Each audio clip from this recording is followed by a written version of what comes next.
The broadcast is now starting. All attendees are in listen-only mode. Hello, everyone. Welcome to today's webinar about active threats preparation, a universal approach. I'm Ann Cosgrove, the editor-in-chief of Facility Executive Magazine, and this webinar today is presented by ARC. Before we get started, I would like to cover a few housekeeping items with you. Please note the control panel that's on your screen. This is where you can submit questions via the question box in that panel. You can send these questions in at any time, and your speakers will address them either during or at the end during our Q&A session. Also, please note the orange arrow on the left side of your control panel. Clicking on that will either expand or collapse the panel, so please be sure it is expanded so you can access that question box. Please note you can also use that question box to communicate with us if you experience a technical difficulty or have any other type of question, and someone will get back to you privately on that. So now I'd like to introduce your speakers today. We have Captain Mike Bolender and David Trask. And Captain Bolender is the founder of Peaceful Warrior Training Group. He's a 27-year veteran with the Oak Creek Police Department in Wisconsin. And he's been involved in 2 active shooter incidents and has extensive SWAT team experience. Captain Bolender commands the Oak Creek Police Department's Patrol Division, Emergency Communications and Use of Force Training. David Trask is National Director at ARC, and that's a company headquartered in Walnut Creek, California, that provides facilities teams with cloud-based technology solutions to manage the entire building life cycle. David advises facilities professionals in healthcare, municipalities, and education on how they can use technology to streamline building information management and also prepare for emergencies in their facilities. So before I hand it over to Captain Bolender, we do have a poll question for you, which you'll see on your screen in a moment. There it is. We just want to get a sense of who's in the audience today, and based on the choices here, if you could cast your choice. We will leave this open for a short bit. Just asking what industry you're in terms of your facility type: education, healthcare, manufacturing, government, or other. So please take a moment to do that, and then we will get right into the presentation. Thank you. Okay, so let's see, 39% is other. Our education's 29%, almost a third of our audience, healthcare 15%, and manufacturing government facilities rounded out at 8%. So thanks everyone again. And with that, I'm going to hand it over to Captain Mike Bolender. Hi, Mike. Hi, thank you, Anna, I appreciate it. All right, so I'm going to get started here. I just would like to thank everybody for joining us, as well as thanking ARC for producing this webinar. I'm going to move through and I'm going to touch on a lot of different things. So if you have questions, please send them in as we move along. As you can see on your screen, I'm not much for bios, so I'm going to move past my bio and we're going to get started here. I just want to touch on a few Sentinel events, just so you understand where I'm coming from and where our perspective is. So in 2004, I was involved in our first active shooter at a local hotel. An individual began, after killing his girlfriend, began walking through the halls shooting patrons in that hotel. During that time, I was assigned to our tactical unit as a SWAT team leader. I spent 15 years on that team.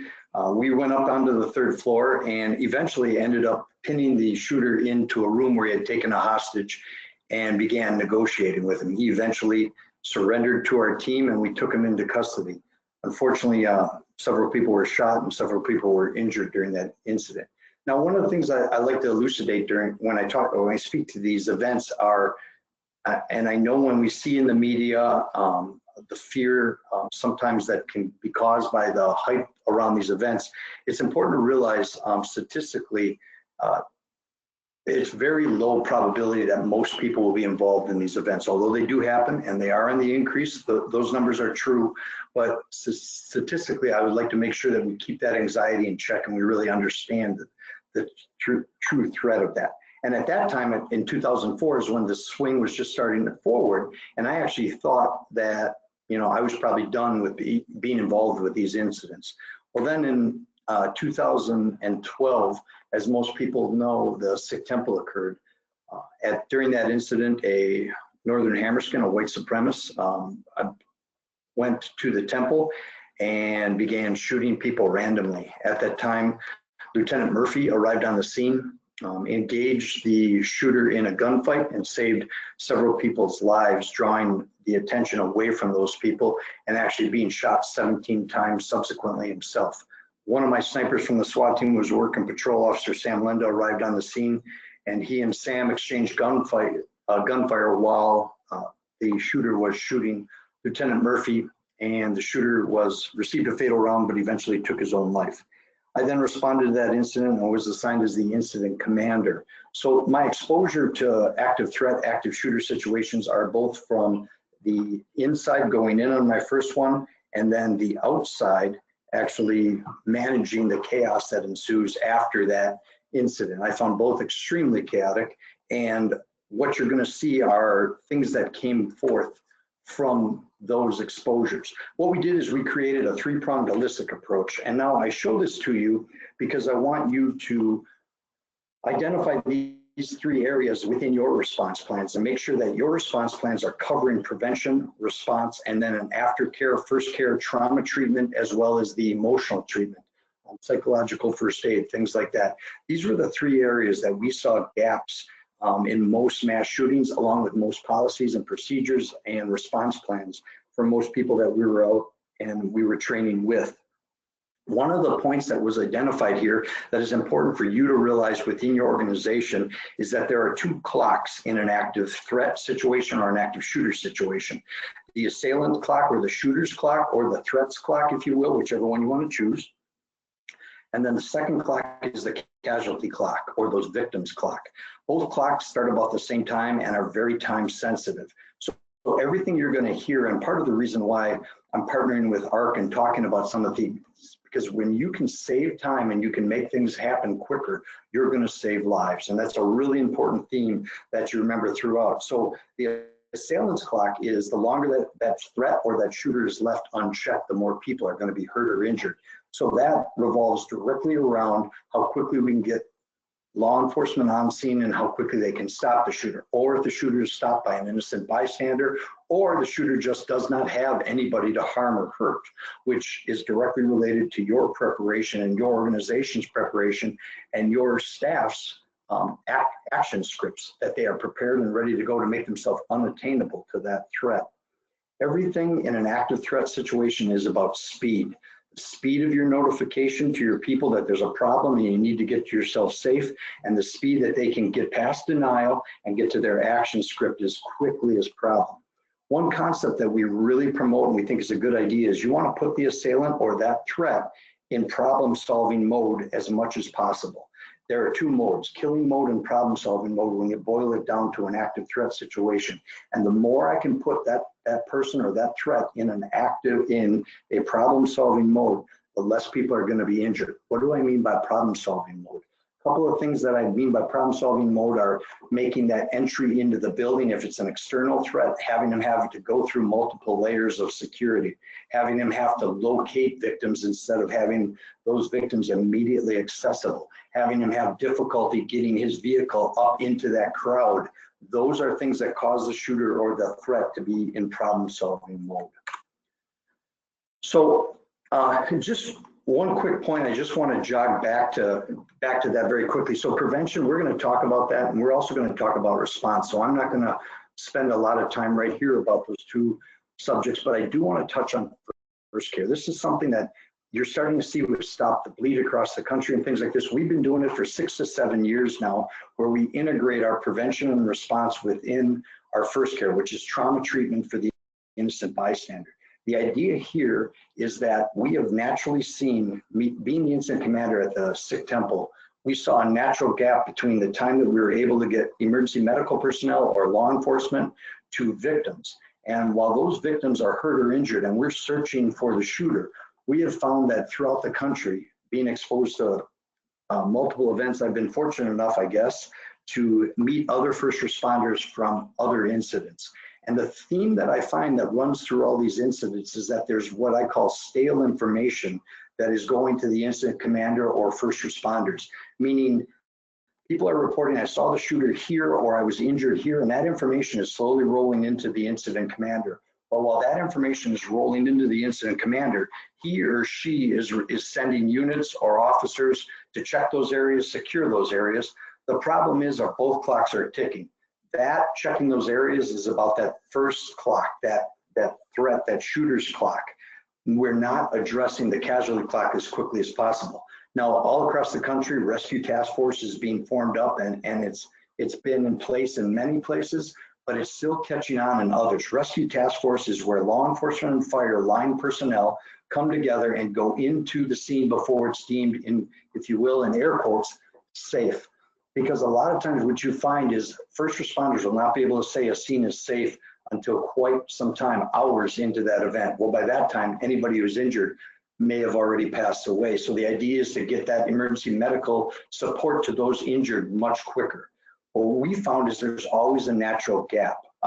Just to give you an example, when I was the incident commander, the shooting happened at about 10:25 a.m. in the morning. And as the incident commander, I got my last report of multiple shooters in the basement with hostages at about 1:15 p.m. in the afternoon. Now that entire time, there was only one shooter and he was no longer a viable threat in the parking lot at about 10:28. But I was receiving information. People weren't lying, but they had seen him in different places, and under stress, time warps. And you think 5 minutes ago, I saw the shooter here, and you're reporting that information. Well, while that's happening, we're sending first responders to address that first clock, the shooter's clock, because we need to stop the killing. And that's our first priority. That second priority, which goes with that second clock, is to stop the dying. We have found that training innocent bystanders to be the first link in the chain of survival is a great way to really help those first responders and be a force multiplier, if you will, to your local responders, where we train people in tourniquets, chest seals, hemostatic gauze, wound packing, positional, different things like that.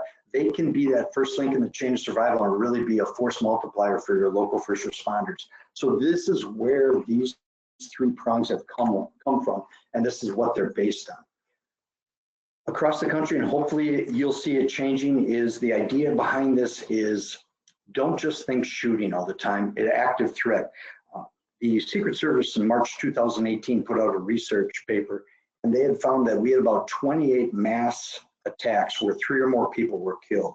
What this information found that was interesting and is important for you to know is that it wasn't just all active shooter or gunfire. 11% were vehicle ramming based, 7% were knife attack, and then there were getting to be more and more explosive type incidents, terrorist type attacks, or whatever that next threat is. The idea here is to realize that don't just think it's always going to be gunfire. You have to have a multi-hazard type approach, but when you're doing this multi-hazard type approach, I don't want you to have to go, oh, now we got to do vehicle ramming training, or now we have to do knife attack training. I want you to pick universal approaches.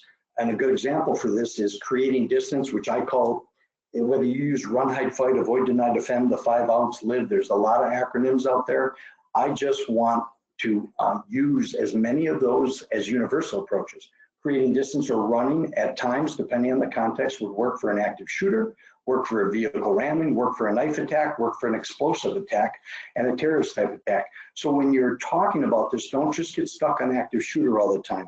Just a good example on the increase of vehicles, and then I'm going to move on, is there's been about 78 vehicle rammings worldwide between 1973 and 2018. 16 of those attacks occurred between 1973 and 2007. 62 of those attacks occurred between 2008 and 2018. So you start to see a rise in the number. What's really striking about this study was that 30 of those ramming attacks occurred in 2017 and the first 4 months of 2018. So what's alarming there is that we're really seeing a big jump, whether it's people who are copycatting from what they see on the news from terrorist type events, or it's some other type of individual who's actually been trained in this. We're starting to see a rise in that. All right, moving forward, I wanted to give you a simple, immediate action plan for any emergency, because what I find is when my life is in danger, it does not induce the desire to read. And most of our crisis plans are in a big, thick manual someplace on the wall. And when it happens, you're like, okay, where's that manual? Which reading is not your foremost desire when you're scared to death. So what we do is we call it the ripple of safety. I want to give this to everybody so you have something to use, whether it's a medical emergency in your break room or it's a tanker truck hits a vehicle in front of your business and methyl ethyl death spills out all over the roadway, or it's a man with a knife that just walked into the main lobby and you see that. We call it the ripple of safety. Like you take that pebble in a pond and you throw it in the pond, you get a ripple of safety that comes out around. I want a ripple of safety to come out around each and every person closest to the emergency. So the first, and most people, you would think this is going to be rather rudimentary, but a lot of people will go right to calling 911 right away, especially those very dedicated people up front. Your people who work at reception desks, counters, main office areas, really make sure that they have a great action script, a great plan that involves that ripple of safety for them getting themselves safe first. Because a lot of times when they identify that danger coming in that organization right off the bat, they pick up the phone to either do an overhead page or call 911. They're really exposing themselves to a possible injury or death. I want them to get themselves safe first quickly and then start the process of notifying other people closest to the emergency. So that ripple starts closest to the emergency and then ripples out. So you get yourself safe first, notify others, activate your organization's emergency notification, and then I want you to call 911. Now, there are two factors that relate to the amount of casualties you'll have, speaking of an active shooter, and that's one, the amount of time the shooter has to access victims, and two, what those victims do to make themselves unattainable and how quickly they can do it. So what I want you to do is have your ripple of safety ready to go. Some people want to argue that 911 should come first, but I don't want 911 called at the cost of your life. I want you to get safe first and let other people know, because that danger could migrate through your entire organization. We found the ripple of safety really works well in real events as well as training events. So prevention, let's talk about our first prong a little bit. One of the things that you're going to find is that these attacks will evolve, but they will also devolve. Currently, we're seeing attacks that are becoming less sophisticated and even more rudimentary. What I'm talking about are knife attacks and vehicle attacks. They're a little bit harder to identify as far as pre-identify and prevention. They don't take much to get. You don't have a waiting period for a knife or a vehicle. In certain states, you only have to be a certain age to rent a vehicle. So we're starting to see a devolving of those as well. Now, in prevention, this is based on several different items, and we'll talk about some of them shortly, but 90% of these individuals that commit these attacks have a precipitating trigger event where they have had a major loss in their life within the year to 5 years prior. If you look at the attackers from all of last year, all of them, 100% of them had a major precipitating trigger or a major loss by trigger. That's what I mean, a major loss within the last 5 years. They're generally in the area of financial, occupational loss, a relationship loss, a health loss, or a mental loss, a mental health loss. For adult attackers, you find financial and occupational losses predominant. Relationships, you see those more for adolescent shooters. So speaking of adolescent shooters, I just want to kind of just bring up a point that most of the time what we're seeing are adult mass killers are looking to extract some sort of revenge or power on a person or institution by use of violence, whereas adolescents are generally making an extreme statement with violence. One thing that you'll find in our training, as well as many of this training, is these individuals that do these attacks are not a homogeneous group. There are layers and layers of factors that are contributing. And the other factor, and the other point that I want to bring up as far as prevention is, I think it's extremely difficult to forecast and identify someone who's going to be that next attacker. There are things that I'm going to talk about today very quickly that many of you in the audience have experienced, and you haven't went out and heard anybody about it. So you can't say, oh, it's a checkbox. They have this one, they have this one, they have this one, they're going to be our next attacker. It's just not accurate, and don't do it. I see a lot of people doing that with mental health issues. Now, I know mental health sometimes can be a theme that runs through some of these individuals. Last year, if you take the attackers from last year, about 64 to 65% of them had some identified mental health issues, but not all of them do. So it's just a layered of these different contributing factors. So that first point, I really want to touch on this first point, empowering your staff. The best prevention is your human bystanders, your staff. 93% of the people who are going to be aware of a future violent event, and recent studies have shown on average 3 people are aware of future violent event before it happens. So what we're talking about in prevention is creating a reporting mechanism within your organization to report those concerns, because you're going to have a high number of that peer group. 93% of that people are going to identify or know about a future violent event are going to be that attacker's peer group. So if it's a ex-employee, if it's a current employee's spouse, domestic spillover, which is another big concern, those are the people that you want to open up reporting pathways and have that anonymous pathway as well. You always want to have an anonymous reporting pathway because that's going to increase your reporting.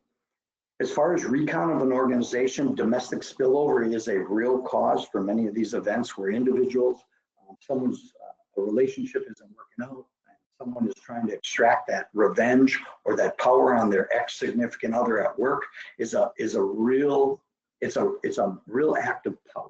It's somebody who's a real manipulator, who wants to go to work because work gives people financial support, it gives them friends, security, it gives them status, and attacking that person at work can really be a power move. And a lot of times you see that power theme running throughout these events. Warning signs. As far as warning signs, there are several different warning behaviors, and we go through all of these within the training. I only have a certain amount of time, but some of them: pathway warning, fixation, identification, novel aggression, energy burst, things like that you're going to hear. I'm just going to pick a few of them just to talk about them. Well, some that I find are very interesting is many of these individuals will get a fixation on a specific person or a specific event, and they just become obsessed with it. If you look at the attacks from last year alone, 39% of the individuals had fixation and warning behavior, where they get a belief and it impacts their whole life. It affects their personal and professional relationships. It's all they can talk about. They seek out and consume huge amounts, huge volumes of information regarding that object of fixation. Attackers' fixation often carry with it angry or emotional undertones, revolve around several themes, including personal vendettas, romantic conflict, personal failures, perceived injustice, delusions, even politics, and sometimes can result in these mass incidents of violence. So concerning behaviors is another warning behavior, and it's interesting. Excuse me, Mike. Yes, go ahead. I'm sorry, it's Ann. I'm sorry, everyone. You just seem to be cutting out a little bit. I just wanted to let you know. I'm sorry. How am I now? Yeah, we didn't want to miss your right around the concerning behaviors. You started cutting out, so I just wanted to let you know. And then I had a question for you. When you're done with the slide, I had a question for you about empowering staff. So once you're done with number 6, I'm going to jump back into. So thank you. Thanks, everyone. Sure. Thank you. So concerning behaviors, I'm going to kind of lump this into two where they elicit concern from other people around them. A high number of individuals will cause concern for the individuals around them. If you look at the attackers from last year, almost 79%, but you see a high number of people who really have concerning behavior with the people around them. Concerning communication, it may not always be threatening communication, but almost 3/4 of the attackers from last year engaged in other concerning communication. Didn't exactly reach the threshold of a threat, but it was things that maybe had suicidal language in it. It had comments, could have racially motivated comments. It could have comments about past attackers and things like that. Having those reporting mechanisms in place is going to be extremely critical. So your people and the people are going to know it are going to know where to go with this information. Many times the information they just didn't know. Who do I tell about this? Who really knows? Bring it out there. Have conversations about it. Talk about it. Having a threat assessment team, a multidisciplinary threat assessment team is really going to be beneficial for opening up those pathways and reporting it to somebody. It's usually a team of your HR, legal, some managers, as well as a law enforcement component. All right, Ann, what was your question? Thank you. Thanks, Mike, and sorry for interrupting you earlier, but I wanted to make sure everyone could hear you. Yes, for empowering staff, for that point 1 on the previous slide, we just had a question about, maybe you may cover this later, but just while we were on that point, empowering staff in terms of your training and maybe what type of mechanisms or kind of training points do you point out to your facilities that you work with? What are some strategies that do empower staff? Can you give a few examples? Sure. Well, it's a great question, and it's something that we spend a lot of time on. We have a basic prevention course that lasts about 4 hours, and one part of it is, number one, getting your people to empower them, getting them to trust some of those instincts and their intuition about why they may feel certain ways. So getting them to understand what those instincts are. Those instincts a lot of times are made up because we learn through patterns, and we are great at identifying patterns. And when you see something outside that pattern, those are usually things that you want to pay attention to. And that's when our brain tells us something's wrong with this. There's some reason why I don't feel comfortable with that car in the parking lot. It's because it's outside that norm, outside that normal pattern that we see. The other thing about empowering them is once they get to trust those instincts, telling them that they are an important piece to your security. Because a lot of times I've heard from people that, hey, it's above my pay grade, it's below my pay grade, it's not my job, I'm not security, we have supervisors for that. Well, communicating the point that we don't have enough security or supervisors to see everything, they are really a critical piece. The way I generally do it is I will talk about if that bad thing ever comes to your organization and you're on vacation, you're on a beach sipping a Mai Tai someplace, it's still going to affect you. It's a very violating feeling, and it's one that's going to affect you possibly for the rest of your life. There's going to be guilt associated with it. There's going to be fear. There's going to be sorrow. There's going to be regrets as well. So if it's going to affect you and you can stop it from happening, why don't we all take some responsibility in that? And that's usually how I go about it. Did that answer that question? Yes. Thank you, Mike. Okay. Hey, Mike. Yes. Yeah, and again, just to really reiterate what you're saying here too, is we meet with emergency managers and safety folks around the country in all different industries. And the challenge is, it seems that there are a few people who have access to the majority of that information instead of it being distributed to the larger group as a whole. So the challenge there also is when they're running drills, oftentimes, I'll give you an example, oftentimes when they run a drill at a school, they'll grab their flip chart that's in their room and they'll flip through it and try and figure out what the next steps are that they're supposed to do for whatever that threat is. The challenge is, one of the schools I just met with said that over half the people in their last drill forgot to grab the flip chart. Half. So the next question I asked is, do they have their phone in their pocket? And they said yes. So again, it's the technology is there. It's just a lot of folks don't understand what to do. What are those next steps? And how do I empower my folks by allowing them access to what they need in case of that active threat? Great point, David. Excellent. So moving on to fear management. This is one of the things that frustrates me a little bit. I have two daughters, and I always try to water my program down to what they need to survive and what's critically important. And a lot of times we want to show a run, hide, fight video, which is a great start to get conversations rolling, but we don't address some of the things that we're going to need to know under stress, and we're going to need to deal with. Fear is one of them. We're all going to have it. It's part of being a human being, and we need to understand ways to manage it. We teach things like being able to visualize and using your points of indignation. A point of indignation is something that you will fight like a mother bear to protect her cubs, because we will fight harder and do things that we didn't think we could do for the things and the people that we love in this world more than our own selves. So we talk about harnessing that and using fear management. Combating denial, I'm going to talk about that shortly, so I'm going to move on. Decision making.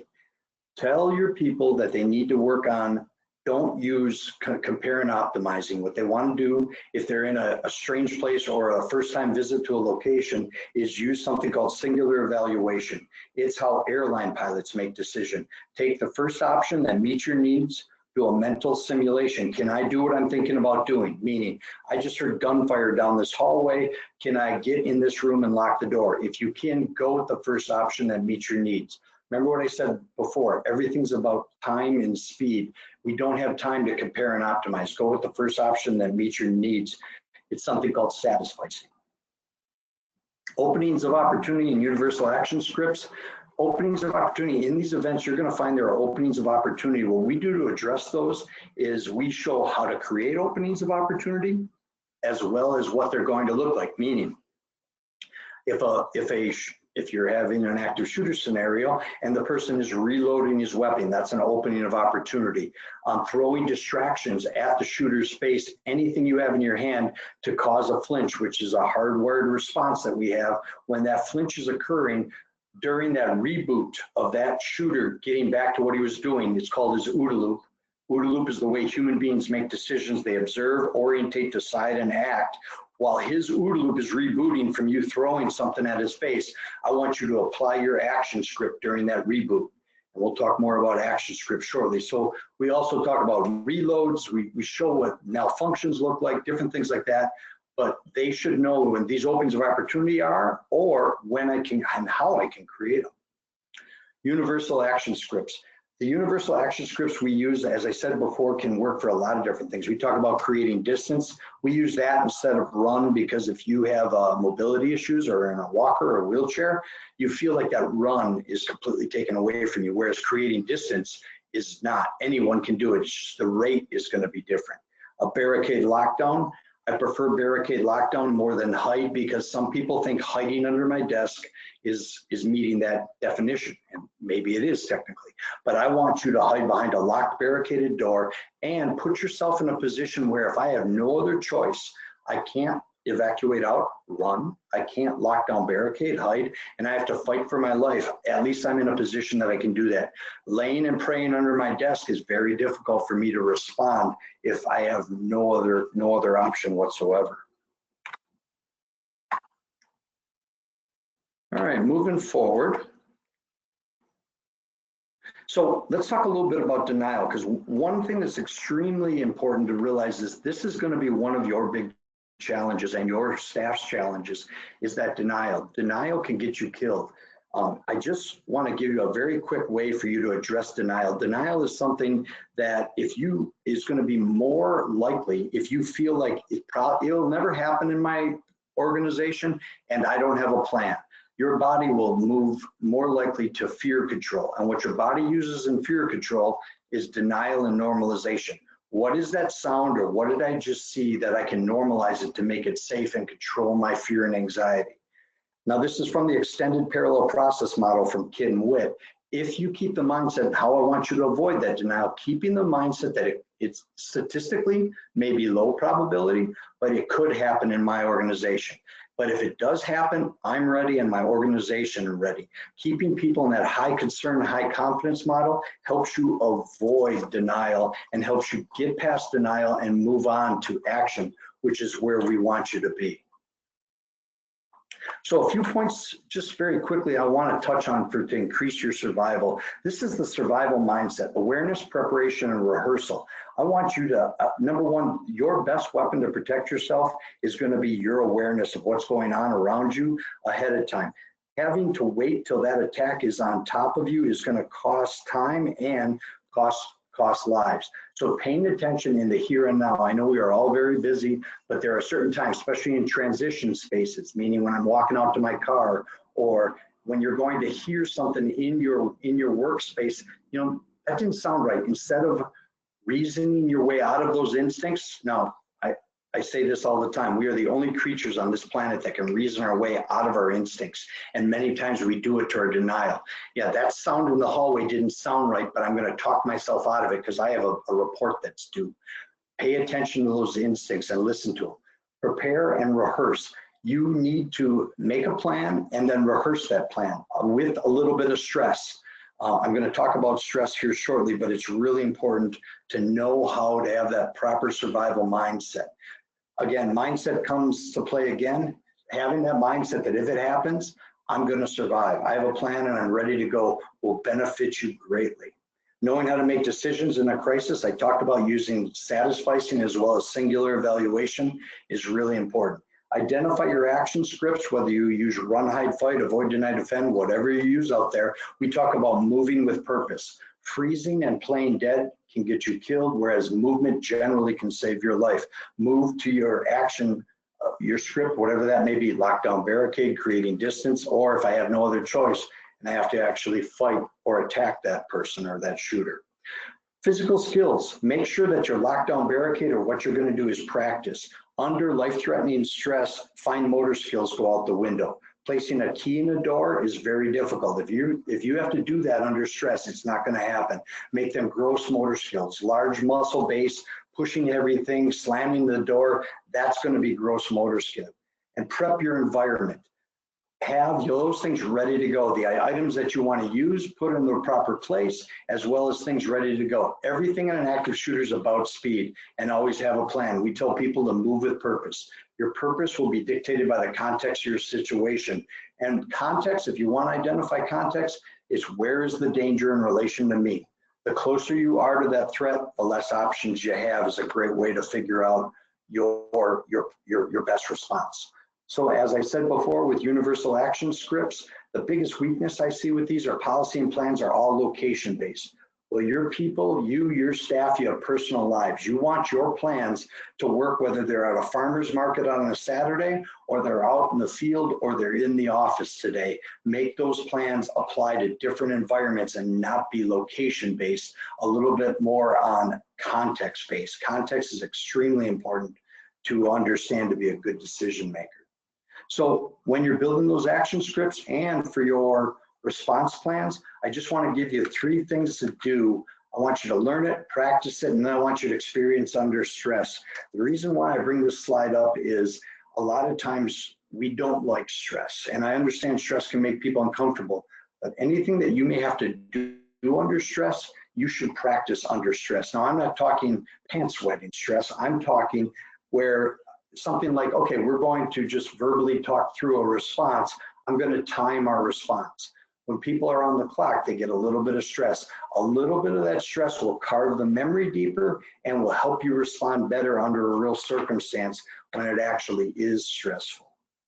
So that aftermath, just a final point, and then I'm going to hand things off to David here shortly, but really important, trauma treatment for innocent bystanders. It's sometimes shocking how long it can take for emergency medical personnel and law enforcement to get to people who are locked down in locations or evacuated out and need help. Train your people to be able to stop bleeding, hemorrhage control, tourniquets, wound packing. These are simple skills that can be taught in a 4-hour block. That's what our first care training is about, and they really can save lives. Having your people be that first link in the chain of survival. Your go bags, I think it's really important. I really like when an agency or an organization or a school hands me a go bag when I arrive, and it's got maps, floor plans, or something like ARC where they can send me on my squad computer or on my cell phone a floor plan, a layout, and I can immediately access it.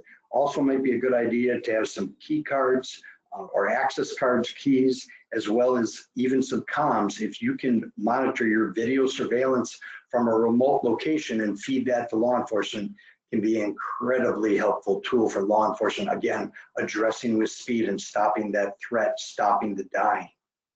Accountability process, really important that you can identify where your people are. If they have evacuated out and now they're moving, you may have identified rally points, but there may be a reason those rally points are no longer usable.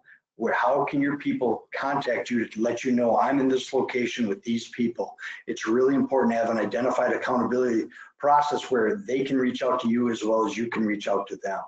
Psychological first aid, it's so critical that within that first 24 hours, we start mental health debriefing and we make those things available. I cannot tell you in both critical incidents that I was involved in, we started debriefing within 24 hours. We had multiple sites and made mental health officials available to everyone who was involved, and it pays huge dividends. It really helps a lot.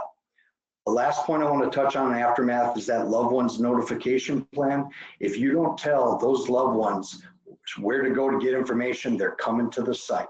And they are going to either push their way through to try to save their loved ones in that building, but it's going to cause chaos. Give them someplace to go and feed them information so that problem does not get worse for you.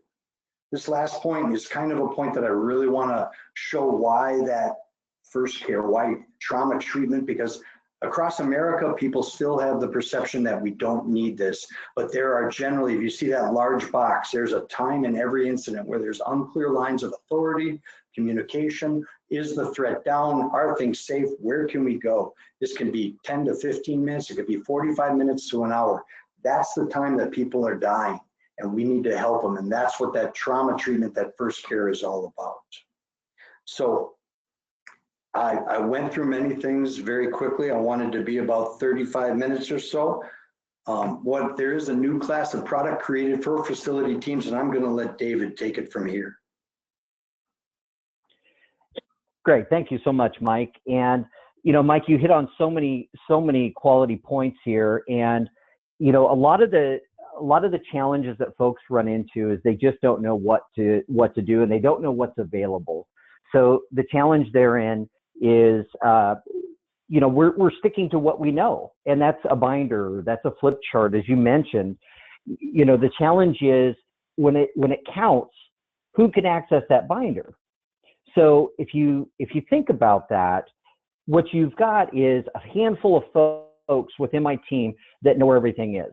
So with that, those folks may or may not be able to pull it up, or it may be locked in an office, or it may be in a classroom drawer somewhere, or hanging on a wall.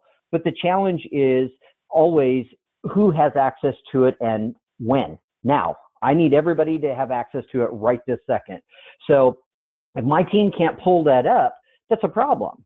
The other challenge is communication and speed, like you just mentioned. My folks don't need to think. I want them to be able to react, and that's part of your training that you mentioned too. So having access to that is a big deal. So being able to pull that information up, being able to react, being able to think about it on the fly, being able to pull that information up is a big deal. So again, having my team having access to that information is huge. So also, as you mentioned, you have young kids too. I have a 10-year-old. I was sitting in her classroom eating lunch with her on Valentine's Day when Parkland, Florida happened. And my phone is blowing up. People are emailing me, they're texting me, and I didn't know what the heck was going on. And I started hearing some of the reports, but I got home and I'm thinking to myself, my goodness, this is just another thing that's happening. And on average, it was about two active shooter events were happening per week. That's just this year. So the challenge is, how do we react? How do we get access to that information? Well, one of the news stations I flipped on actually brought up a very telling point. The first responders were sitting on TV, national television, saying that they didn't have access to floor plans. They didn't have access to the plan showing where the hallways were, where the doors were. And, of course, all kinds of light bulbs were going on in my head, but red flags were going up everywhere. It was a gap. It was a gap in their emergency program. So there's some challenges there. So when you're doing your drills, make sure that you're keeping track of those gaps. And what are you doing to plug those gaps? Well, one of the challenges is always mobile. So I teach education sessions around the country, and one of the challenges I always throw out at the team that's in the audience is, I'll ask for a show of hands, who's got a smartphone? Everybody, of course, raises their hand. Who doesn't have a smartphone these days? But then I ask the question, is your emergency plan on your smartphone? And everybody typically puts their hand down. That's the problem. Remember when I mentioned earlier where there was a drill and I asked the school to keep track of how many of the teachers forgot to grab the flip charts, and it was half. But again, nearly all of them had their phone in their pocket. I always have my phone on me. My wife always has her phone on her. So again, we're a mobile age. So you need to catch up and be able to have everything on my phone. So again, it's a proactive approach versus just a reactive. So I'm going to jump in here and show you a few things that really should resonate with everybody. So this is an example of what a campus map might look like. And I'm going to click on this building 3 here. And here's all the information for my building, including my emergency information. So I'm going to click on my emergency button here. And what you see here is my emergency plan. Here's everything that I would need in an emergency. Now, you may have some additional items that would need to be linked, but at the end of the day, this is the guts of my emergency plan, and this would be available on my phone. What you see here is my iPad, but the same thing is on my phone. So I've got my overall emergency plan. Let me click that button. This is just my binder that Mike had mentioned earlier. Everybody has a binder. Everybody's got one. So click back here. Go to my safe refuge areas for this site. Here's all of my safe refuge areas. All of this is available on my phone. Shutoffs. So when the first responders roll up to my building and I've got a gas leak, or I've got a water pipe burst, or I've got anything that's happening that requires me to find a shutoff, I click on my first floor here, every shutoff is indicated. And I can click on water, and here it is. So again, access to all of my critical information, my mains, electrical panels. If I've got any additional shutoffs in my building, they're all called out. Then you've got floor plans here, and I'm actually going to come back to that in just a moment. SDS, where's all of my chemicals in my building? This is important in case of a fire too. So think about it. First responders, when they roll up to your building, they need to know where this information is. Where are the chemicals in the building? So I click on my SDS button here, and you can identify where all of the chemicals are located in my building. And then you click on Science Laboratory, and here's all the SDS sheets for that particular site. And I can click on it, and it opens up the actual SDS sheet. Go back here.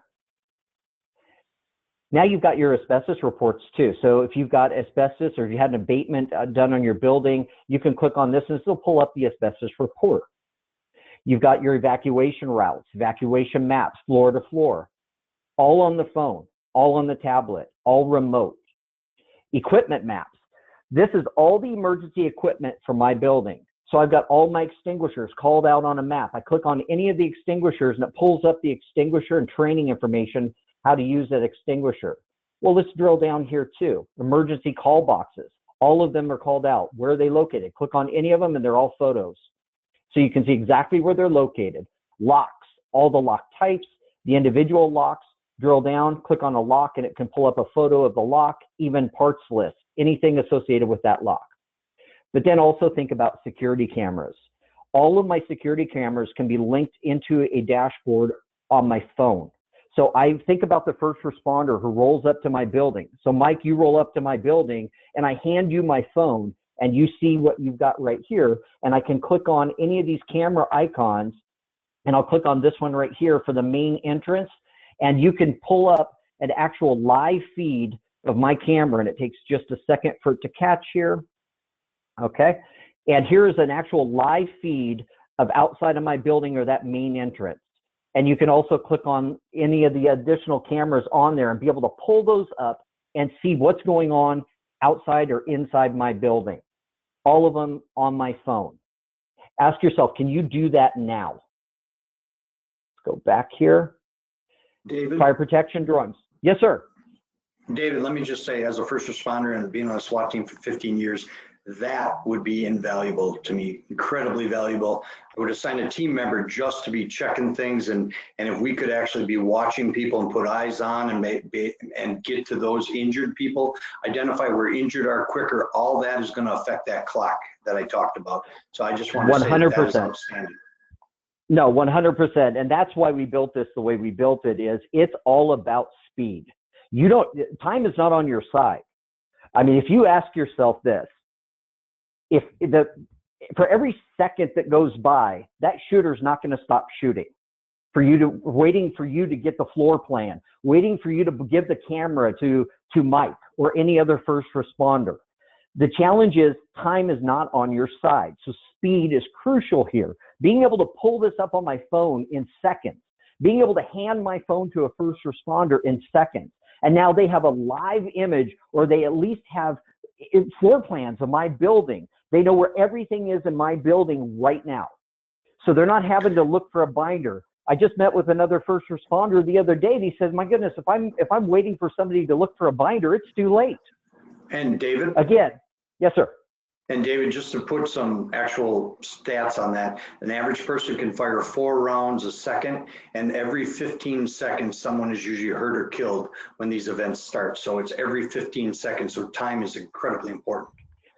Absolutely. Absolutely. Again, speed, time, having access to everything right now when I need it. All of my emergency contacts. Click on this, and this pulls up a list of all my emergency contacts. And these can be live links to my phone. So if I click on any of these phone numbers, it can open up my phone, and all I've got to do is hit send, and it will immediately call that number. Training information. We can never get enough training. I'm sorry, go back.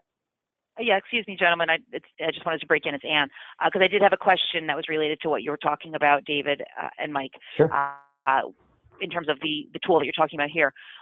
Would you anticipate that all employees or occupants have access to the application you were just talking about? And I'm going to piggyback on that Yes. and ask a second part as far as you were talking about so would you anticipate that all employees or occupants have access to this? And then secondly, as far as the first responders, how do they actually access it? If you can answer that second. Thank you. Absolutely. So first, you control who can see what, who can do and see what. So you may have a general office staff that has access to a subset of these buttons. Let me go back here. So that has a subset of these. But then you're going to have a larger or a smaller group that will have access to everything. You control who can do and see what. The general employee may only have access to emergency contacts and maybe evacuation routes or safe refuge areas. And that's all they can see. Or maybe it's the action plan. And this is what Mike was referring to earlier in his presentation was, these are all the action plans. What do I do in case this happens? But then you'll control who can do and see what. The second part of your question, I apologize. The second part was? It was about first responders when you were going through all of this sure. in the beginning. And, yes, and how do they access it? They have it. Go ahead, I'm sorry. Absolutely. Let me show you how the first responders access this too. So for instance, what Mike was talking about earlier is he walks up to a building or pulls up to a building, being able to pull that information up and having access to that. I'm actually going to share my phone here. Give me 1 second here. And I'm going to show you exactly how we can do that. So, all right, now here is my phone. So you can see this is my actual cell phone. So I've got the emergency plan here on my cell phone. And I can actually click on the floor plan button here.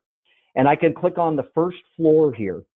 And this is an actual floor plan, an architectural floor plan showing the layout of my building. So this is the first floor. And I need to get Mike access because I've got an active threat happening in this room 1425 right here. Well, the first problem is, even if Mike got into my building, Mike doesn't know where room 1425 is. He's blind to the interior of your building. So I can actually click on my little toolbar down here, and I'm going to hit my little text icon here. And I'm going to go right like this. Hit my microphone. He's in this room. Send help.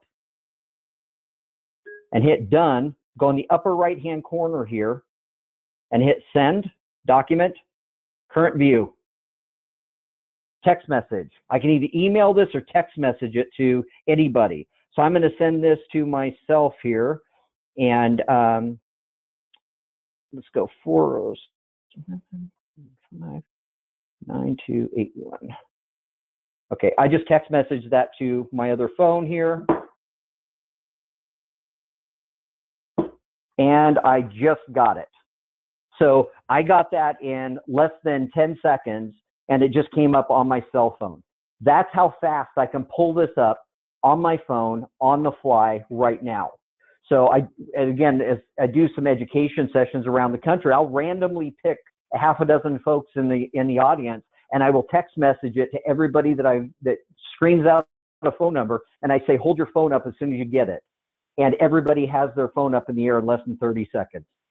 That's how fast I just shared out a floor plan showing where this active threat was happening in my building to Mike, who just rolled up to my building.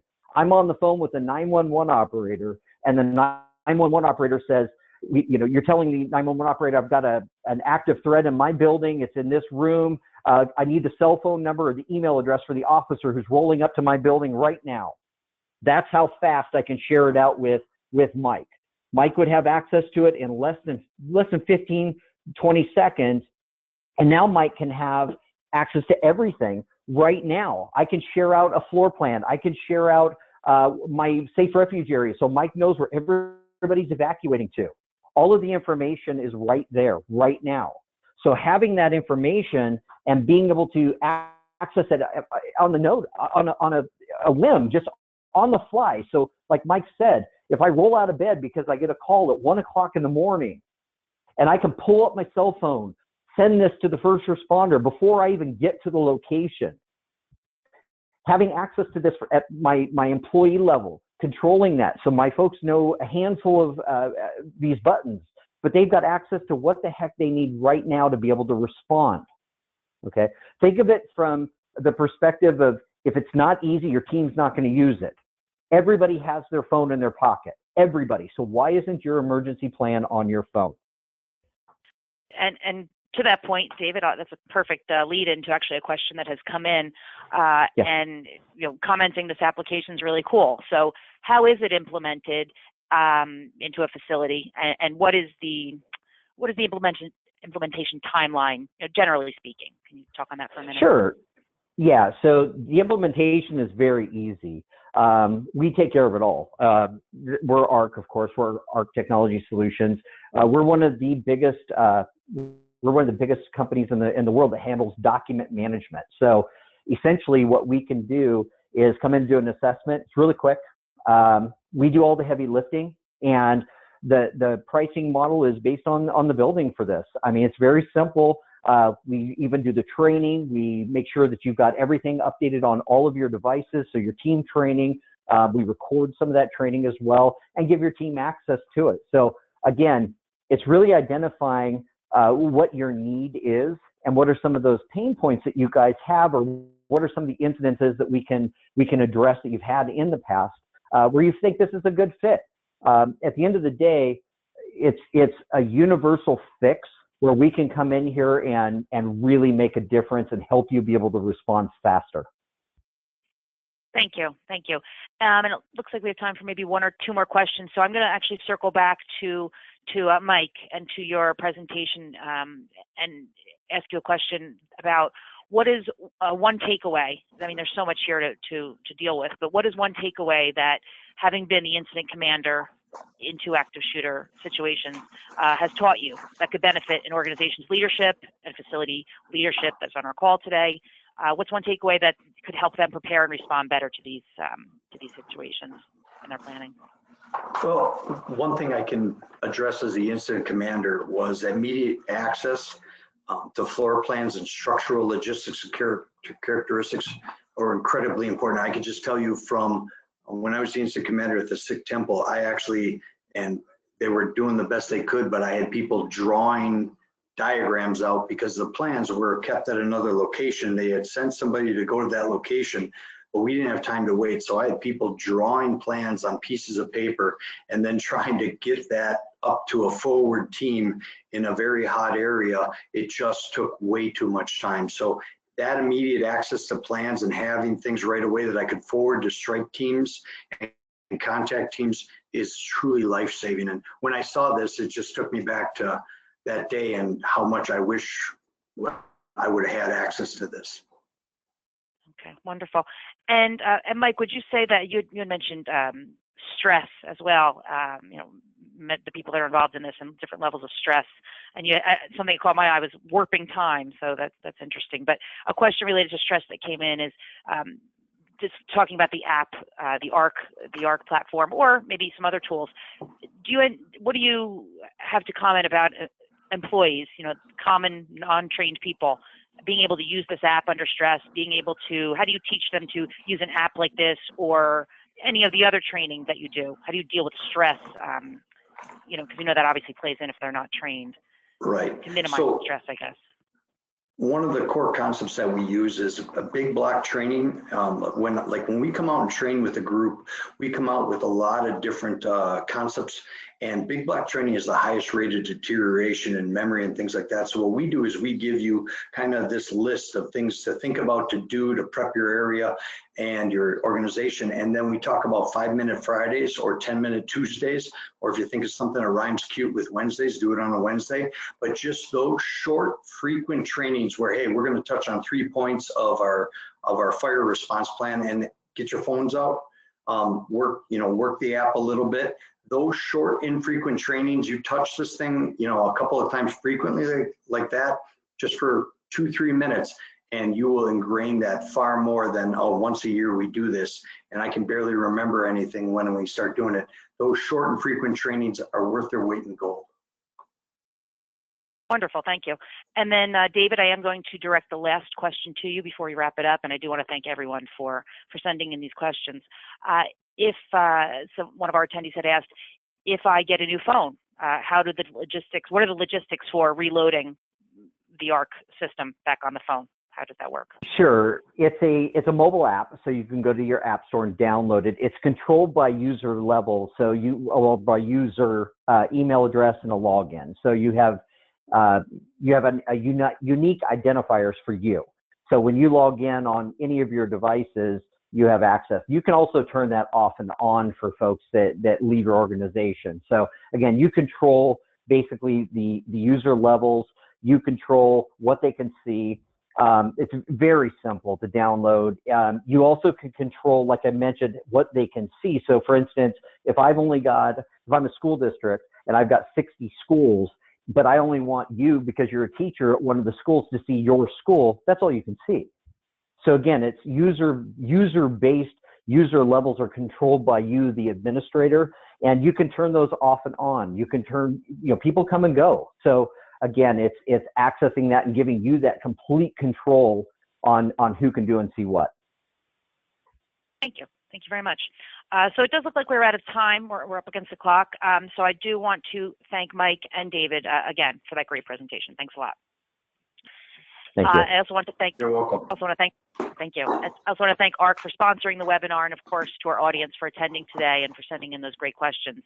A recording of this webinar will be available online at facilityexecutive.com and on the ARC website at earc.com. So thank you very much. Have a great afternoon. And if anybody wants a presentation, they can email us at webinars@groupc.com, or we will send them to you directly. Thank you very much.